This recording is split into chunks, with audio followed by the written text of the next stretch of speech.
ఒక 10 నెలల చిన్నారి బతకాలంటే అక్షరాల 16 కోట్ల రూపాయలు కావాలట. నిజంగా ఇది సాధ్యమయ్యే పనేనా అని అనుకున్నాను నిన్న మొన్నటి వరకు కూడా. కానీ సోషల్ మీడియాలో వెల్లువెత్తుతున్నటువంటి ఈ ఫండ్ రైజింగ్ కార్యక్రమం చూస్తే నాకు కూడా ఇన్స్పిరేషన్ అనిపించింది. ఏదైనా చేద్దామంటే ఇప్పుడు మన ఆర్థిక పరిస్థితి ఏంటి, మనం ఎంతవరకు చేయగలం, ఉన్నంతలో సాయం చేసి చేతులు దులుపుకోవడమేనా, ఈ మానసిక సంఘర్షణకు నేను కూడా లోనయ్యాను. ఎందుకంటే ఈ మధ్య కాలంలోనే ఒక 4 నెలల క్రితం 5 నెలల క్రితం నేను జాబ్ మానడం, సొంతంగా యూట్యూబ్ ఛానల్ పెట్టుకోవడం, ఈ క్రమంలో నా సంపాదన కూడా చాలా వరకు తగ్గింది. ఏదేమైనా మళ్ళీ అప్పులు, ఈఎంఐలు ఇవన్నీ తలుచుకుంటే కానీ ఏదైనా చేయాలంటే కూడా ఒక భయం. కాకపోతే సోషల్ మీడియాలో వెల్లువెత్తుతున్నటువంటి ఈ ఫండ్ రైజింగ్ కార్యక్రమం చూసిన తర్వాత సరే మనం కూడా ఏదో చెయ్యాలి, చేయకపోతే అసలు మనిషి అయి పుట్టినందుకు అసలు ఏంటి అనే ఒక క్వశ్చన్ అయితే నన్ను వెంటాడింది. అందుకే నేను కూడా ఒక నిర్ణయం తీసుకున్నాను.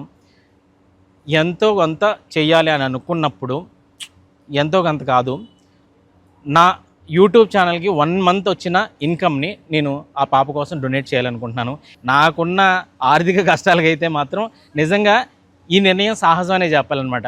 ఒక ముక్కలో చెప్పాలంటే మా అబ్బాయి లాస్ట్ టర్మ్ ఫీజు కూడా నేను ఇంకా పే చేయలేదన్నమాట. బట్ ఏదో చేయాలనే ఒక ఆకాంక్ష. అందరూ ఇంత కష్టపడుతున్నారు ఆ చిన్నారి కోసం, మనం కూడా ఏదో ఉడతా భక్తే ఏదో చేయాలనుకున్నాను. నాకు లాస్ట్ మంత్ వచ్చిన ఇన్కమ్ 54,000 చిల్లరంతో వచ్చింది. బట్ అది ట్యాక్స్ కట్ అయ్యి 50,000 చేంజ్ ఎంతో పడుతుంది. అది కూడా ఇంకా పడలేదు. 1 or 2 డేస్లో నా అకౌంట్కి క్రెడిట్ అవుతుంది.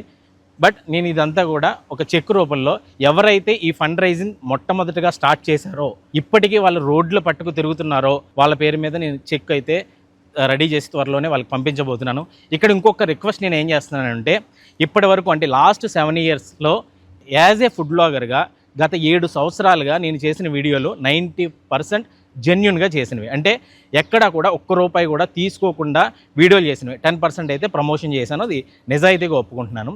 ఈ 90% బిజినెస్ మ్యాన్లో ముఖ్యంగా హోటల్స్, లేకపోతే చిన్న వ్యాపారస్తులు కావచ్చు, పెద్ద పెద్ద హోటల్స్ కావచ్చు, ఎవరైనా కానీ నేను డబ్బులు తీసుకోకుండా మీకు వీడియో చేసినందుకు గాను మీరేదైనా నా వల్ల కొద్దిగా అయినా లాభపడ్డారో అని అనుకుంటే మీరు కూడా మీ వంతుగా సహాయం చేస్తారని మీకైతే పిలిపిస్తున్నాను. ఎందుకంటే జనం చాలామంది చాలా ఎక్కువగా స్పందిస్తున్నారు. జనం కోసం నేను చెప్పాల్సింది ఏం లేదు. నా వల్ల ఏదైనా మీరు ఎవరైనా లబ్ధి పొందితే మీరు కూడా మీ వంతు సహాయం ఆ అమ్మాయికి చేస్తారని మనస్ఫూర్తిగా కోరుకుంటున్నాను. Thank you.